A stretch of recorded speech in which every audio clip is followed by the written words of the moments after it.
Okay, so we already discussed what is a power factor from the previous discussion. But in this lecture, we will be talking more about the power factor, the significance of power factor in transmission of power, and how do we correct them if we want to correct them. So power factor, the basic formula before for the power factor or definition of the power factor, this is just the ratio of how much power are you using. So the real power, that's the power that we used compared to how much power being delivered, or the power that we buy. This is the voltage times current. But the only useful part of this is the real power, which is P. The other part, the Q, the reactive power, it's just imaginary power. And that power is not being consumed or dissipated because it's stored and given. So it's not consumed. So it's not the real part of the real power. So the higher the value of this power factor, usually the range of the power factor is from 0 up to the power factor is greater than or equal to 0 up to less than or equal to 1, when power factor is equal to 1, if the power factor is exactly equal to 1, so meaning S is equal to P. So this one, if P is equal to S, so P is equal to S. The magnitude of P or the magnitude of S, the apparent power, is just equal to P. So what does this mean? This means that the load is a pure resistive load. A resistive load. This is pure resistive load. Then, how about if the power factor is exactly equal to 0? So if that is the case, if power factor is 0, it means there is no real power. So therefore, P should be, or it's not P now, it should be the Q in this case, because cosine of 0, cosine inverse of 0 is equal to, or cosine inverse of 0 is equal to 90 degrees, and that means that the circuit or the load is a pure inductive or pure capacitive. So Q will be equal to the magnitude of S. So this can be, it's either a pure inductive, or a pure capacitive load.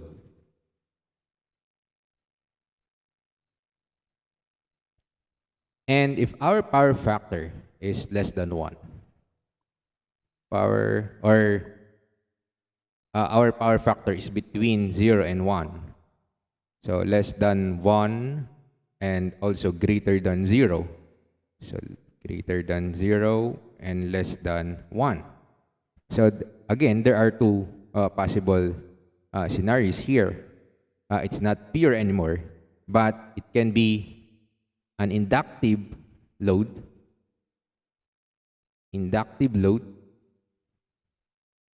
and also it can be a capacitive load. So it's not pure. It has a resistance in the circuit, but if the inductive or the inductance is more stronger or greater than the capacitance, then it's considered an inductive load. But if it's the capacitive is greater than the inductance, then it's a capacitive load. And this is the power factor can be also classified as a leading or lagging power factor. So if the power factor is leading, that is a capacitive load. So this is leading. For a power factor that is lagging, that is an inductive load. So this leading and lagging, this depends on the voltage in the current. So when we say lagging power factor, this means that the current is lagging the voltage. If it's leading, then it means that the current is leading the voltage. So it does not depend on the angle theta. the sign of the angle theta. If it's negative, it's lagging. It's the other way around, actually. It's negative. If your theta is negative, it's a leading power factor. And also, so these are the different power factors. Now, let us talk about the effect of power factor in a load.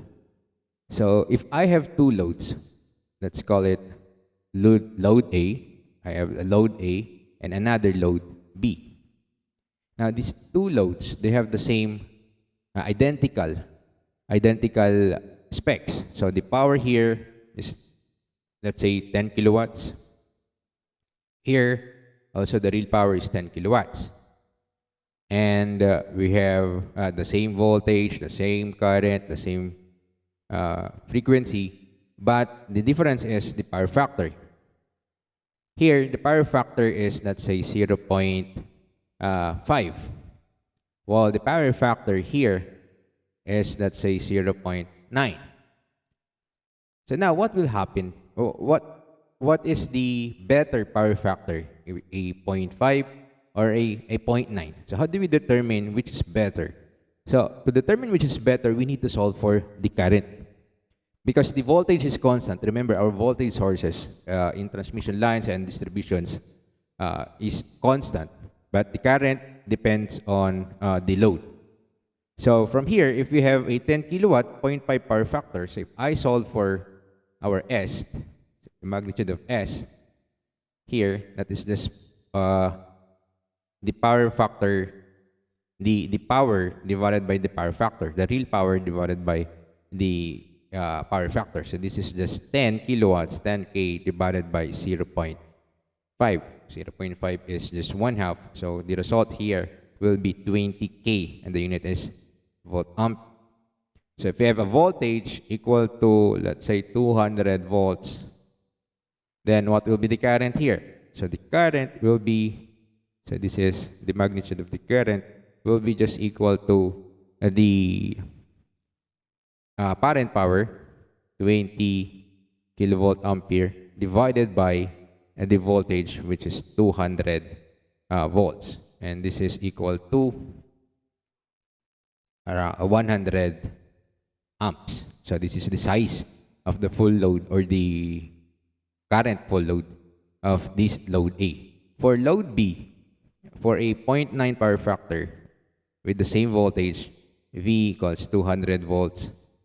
So what will be our apparent power? This will be equal to, again, 10,000, 10 kilowatts divided by the power factor, 0.9. So if we divide, that will be equal to 11.11 kVA. So if you compare the two, for the load A, it's 20 kVA, but for the load B, it's 11.11 kVA. So if I solve the current now, the current will be 11.11 K all over 200. So this will be equal to 55.6 amp. So if you look at the difference between these two loads with the same power, 10 kilowatts, but a different power factor. So for load A, you need a 20 kVA apparent power. For load B, you only need 11.11 kVA. So if you're if this is a residential, or this is a commercial or industrial load, then if you need a transformer, something, you need, and the computation of your kVA is around 20, so you need a 20 kVA, at least 20 kVA transformer. But for load B, you only need at least 11.11. So you see what's the difference now. You use a lower value for the device. It means a lower cost. And also for the feeders or the conductors, because here you have a high current, here you have a lower current, so you need a lesser area for the conductor compared to this one. You need a larger area conductors. And also, we know that conductors has resistance. If you let a current flow through the resistance, it means a power loss. So it also means that if you have the same conductor in these two loads, the 0.5 and the 0.9. So if I run a 100 amp to that, the same resistance, what will be the power loss across the line? So if let's say the resistance of the line is 1 ohm, then the power loss here will be equal to 100 I squared R, 100 squared. But here, it's just equal to 55.5 squared. So you can see the difference now, the power loss, the efficiency of your system if you got a better power factor. So this means a 0.9 power factor is better than a 0.5 power factor. So the very ideal power factor is actually the resistive load, a pure resistive load. And the power factor is equal to 1. Why? Because if it's equal to 1, then therefore, if you look, the value for S now will be lesser than 11. It should be 10 kilowatts. And our current now will also be lower than this one, 55.6. So, but in reality, we cannot achieve that power factor equal to 1. But we can make our power factor better by correcting them. And that process, the process of correcting or adjusting the power factor, we call that one power factor correction. So how do we correct this power factor? So in standard, the Philippine Distribution Code has a standard value for the power factor for the industries. The power factor should be greater than or equal to 0.85 or 85% power factor. If you go lesser than that, 0.85, then there will be penalties coming from the industries that uses a lesser power factor. So in order for us to correct this, we need the power factor correction. How do we correct the power factor? What causes the power factor to be low? 0.5. The lower the power factor. So if you look at the power triangle, if you look at again the power triangle, this is our P. And this is S. This is theta. And this is our Q here. Now, the greater the angle here, it closes until 90 degrees, then it means it's pure inductive. So because of that inductive load, what happens? The power factor become much lower than before.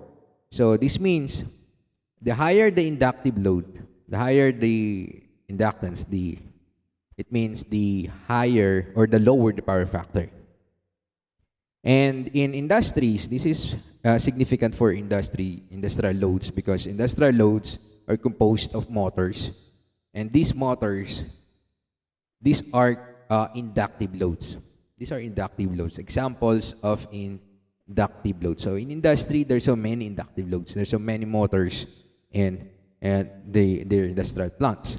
Also in commercial plants, some, the air conditioning system and so on. In the residential, it's more or less negligible. But in the industrial, this is very, very important, because all of their load are mostly inductive. So how do we improve that? How do we make our data smaller? So, or let's just draw the one in, so let's say, this is the real power, and this is our S. This is the complex power. And this is our Q here, and this is theta. Now remember, when S is equal to P plus or minus JQ, when Q is positive Q means inductive load. Inductive load. While negative means this is a capacitive load. So in this case, this is positive theta. and this is a positive Q. So if we want to make this smaller, we need to add a capacitive load or a capacitor into the system. So how do we add the capacitor? So what happens if we add the capacitor? If we add the capacitor, we are adding also a reactive power. So if this is the total apparent power, then if I add that, S plus that Q here.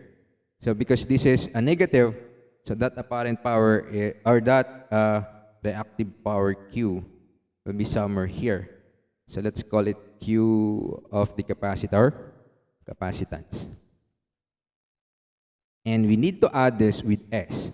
So how do we add this one with S? Using parallelogram method. So we can just draw a parallelogram here. And this side is equal to this side. This one is also Q. So QC. So the total, the new S now will be this one. This will be S new. And this will be theta new. And this will be, so this will be our Q new also. So by adding the reactive capacitive load, we decrease the value for theta. And if we decrease the value of theta, we are actually approaching that unity power factor. So the greater the reactive power QC, the better the power factor.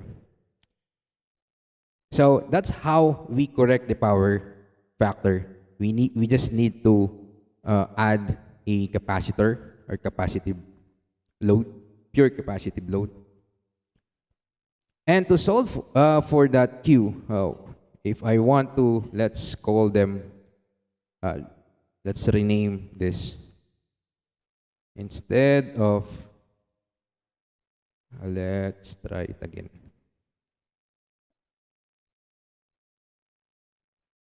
Let's make it, instead of new, we call this one S2. This is the final parent power, and this one S1. Our real power does not change. It's the same. We are only adding QC here. So how much Q or capacitive reactance or capacitive reactive power should I include in the circuit or in the load so that my power factor, so this is our theta 1, and it will become theta 2. So power factor 1 is just equal to cosine of theta 1, while power factor 2 is equal to cosine of theta 2. This is what we want. If I set this power factor 2 into the value that I want, so what should be theta 2? Then if I solve for theta 2, I just put it in here, then I can solve for the QC that will be needed to be connected in the circuit or in the load. So this will be QC also, QC. And this one, the original Q, let's call it Q1, and this will be our new Q2. So from here, we know that Q1 is QC plus Q2. And remember, what we want to determine here is the QC here, the capacitance that is needed to be added to the circuit. So we know that Q, remember here from the previous discussion, that Q is just equal to the current squared times XC, because this is QC, this is XC.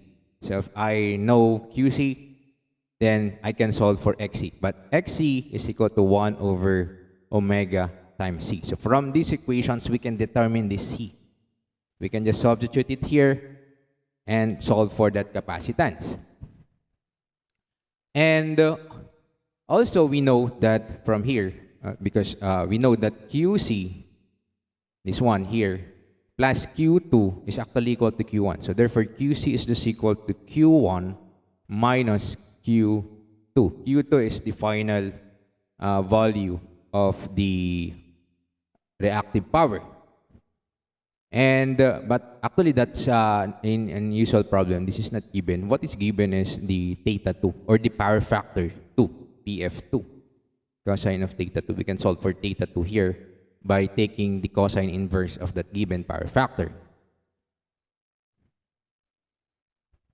And we can determine Q1 from this one, Q power triangle. Q1 is the opposite side. So let's use P instead of S. Because usually this is given, P is given. But if you want to use S, what will be the function? So for S, it should be sine, so opposite and hypotenuse. Because, but if I want to use P, the function that I will be using is tangent. So tangent of theta 1, this is our theta 1, it's equal to the opposite side, which is this side here, that is equal to Q1, all over the adjacent side, which is equal to P. If I solve for Q1, Q1 will be equal to P tangent of theta 1. The same true as Q2, but this time instead of theta 1, it will be theta 2. And your Q2 now will be just equal to the same power, the same P, the same side, but this time this will be tangent of theta 2. So now we solve Q1 and Q2, we can substitute this in our equation. QC will be equal to P tangent of theta 1 minus P tangent of theta 2. Then we can factor out that P, so this will be P times tangent of theta 1 minus tangent of theta 2. And if this will be your QC. So if you're done with the solving for QC, you just take the tangent of theta 1, the original, where's theta 1? Theta 1 is just the cosine inverse of the original power factor. Theta 2 is the cosine inverse of a new power factor that you want. Then you multiply it with the real power, that difference, then that will be your reactive capacitive load that is needed to correct the power factor from power factor 1 to power factor 2. And if you want to determine the capacitance, you can use this formula or the other one. You can also use QC equals E squared all over X C, because if this is the capacitance is connected in parallel with the circuit, then this will be true. Take the voltage, square that, divide it with XC, then XC will be equal to E squared all over that Q here. So we can actually solve that if you want to determine the formula. But you can do up to this one. We can memorize this formula here. Then after that, it's just a circuit. So this is how we correct the power factor. So in our next discussion, I will give you more examples on this.